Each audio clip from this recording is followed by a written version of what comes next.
Hello, I'm Aubrey Shepherd, and this is John Rule with me again. And we were at two events together this weekend, and we've got a few pictures from those Both events. interesting. We're starting though, looks like, with wildflowers, and that's bugleweed, American lycopus. It grows with its feet in the water if it can, or in a very damp spot. It was growing right there with that swamp milkweed, which both had with the water level high in that pond, their stems were coming out of the water. Of course, there's some nearby that aren't. And we have a black. Yeah, looks like a 12-spot dragonfly. Okay, you had a name for it. I just called him a black one, but he was gray and so forth. There's more swamp milkweed there in style right now. This was down at the public library after a show about, what was that show about on Friday night? It was about a famous late musician in Northwest Arkansas. So that's some friends together there, Kirby and it's too late to name them. Anyway, now we're at Hobbs State Park Conservation Area. And this was Sunday at 2 p.m. and you and your granddaughter Sarah, with the help of one of the park officials out there who happens to be Sarah's father-in-law, Steve Churchill.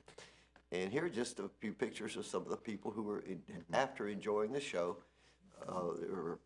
I couldn't exactly count the people. I stayed in the back with the camera, and then when they started leaving, I didn't get a good count. But you had upwards of 50 and close to 100. There's Joe Neal and another bird watcher. He was there. Yeah, Joe was there, and his friend Joni Reynolds were there. And here's some people that whose names, well, they recognized my name when I told them who I was, and I recognized theirs. But I've met these two. Yeah, those two are on the square with us. And Al Einert. Yeah, Al was the president of the Northwest Arkansas Land Trust. Yeah, okay. So you got a good shot of the cap there. Yeah, I didn't. Nobody had one. They should have given you one for donating this land. Terry Lane. You and Terry Lane. She's the director of the local. And after I left there, he was crossing Highway 412, and I urged him across. I stopped, so it blocked him from the traffic, and people were actually slowing down for him, but they might not have if I hadn't stopped first. There's that beautiful shot of the bee on the passion flower. Yeah, one of those shots you can see his eye sticking through some part of it. But anyway, now we're at Walker Park. There you are, getting Ruth food behind you. Sharing food. Say Ruth's last name if you want to. Ruth Francis, Yes, I forget. The nature lover and a cat lover, protector of all living things, isn't she? There's Rich Tiffany, and there's some other. Who's that in the background with you there? Carl? Carl Barnwell, Yeah, he lives at Tahlequah, doesn't he? No, he lives at Stillwell? No, he lives closer than that. He lives the little bitty town right across the border. Line, well, there's Mayor Lionel Jordan. And anyway, Carl used to do things on Cat down here, and he did. And they changed the rules so you had to live in town to get to do shows, and that's why you're just a guest, because you still have a residence, even though you're in town most of the time. Three families here. 3 families here, yeah. Sort of.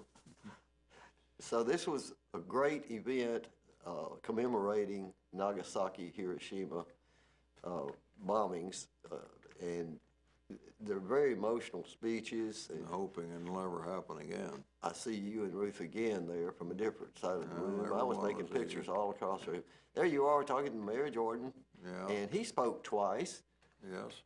He made a proclamation, and then he surprised us because we didn't know at the time that, you know what, that's me walking across the background. That camera was lying over somebody else was holding it for me, and I didn't know I got in there. But anyhow, Kelly Mulholland. Yeah, Kelly was M's master of ceremonies, as often is the case. Anyhow, that was powerful speeches by those people. And some of them were young people, and some people were people who, I think one person was born in Japan at least, and maybe two.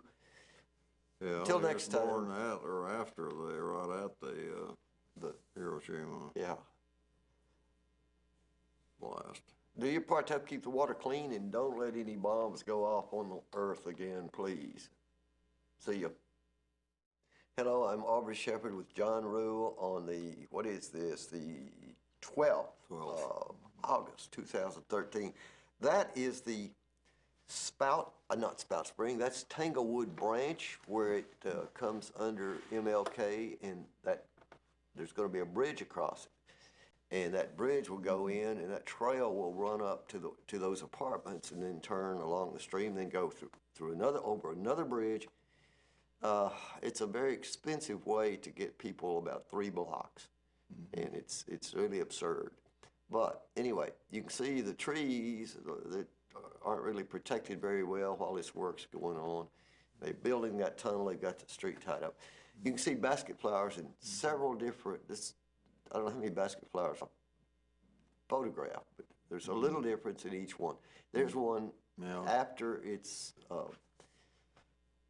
completed blooming, but before it actually goes to seed. And you have to give them probably a month or so after this before any of them will actually have mature seeds. Before the flowering stage? After the flowering stage. I see. And so that looks totally different, doesn't it?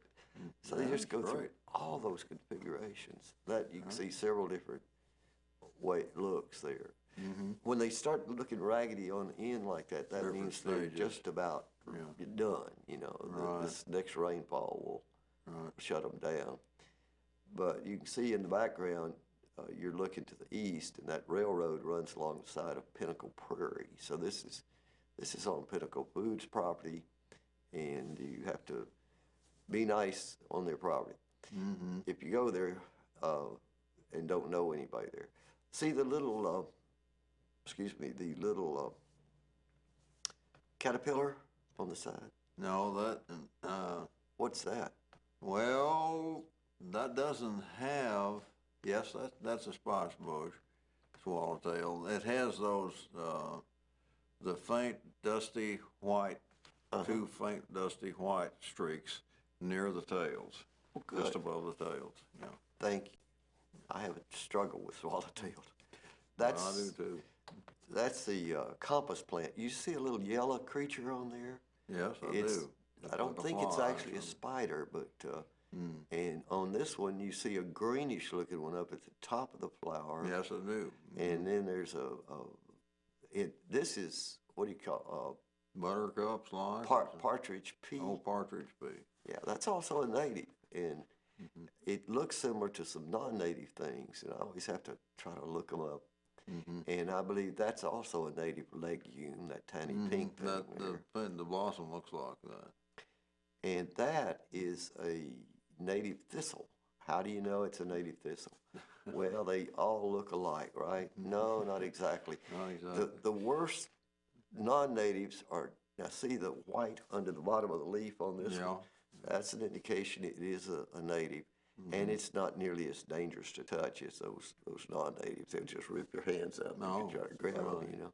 Yeah. And this is the little Asclepias verticillata, the smallest milkweed growing out on Pinnacle Prairie. And that's several stems together out there in the tall grass. And I think that may be a little blue stem it's growing amidst. And this is a bone set, and there you see that Monarda bee balm that's way past bloom, and now it's got other things growing around it. Goldenrod in that case. I think goldenrod. And that's the tall green swamp milkweed, or tall green milkweeds, not swamp milkweed, but it grows in moist areas like where it is right there. That's the swamp verbena, Verbena hastata, and that's a pretty nice, healthy stand of it. That's beautiful. That's right in the flow area on Pinnacle Prairie. That's big blue stem flower. Well, I've always heard about it, but I've never seen it blooming. Yeah. Well, in this picture, you don't see the yellow ones. You see some in the brown stage. Till next time, this is Aubrey Shepherd asking you to do your part to help keep the water clean, the air pure, and the woods green. I hope if you missed John's show, you'll get to see it somewhere else before long. And also, the Omni Center will be showing films on Nagasaki this month. See ya.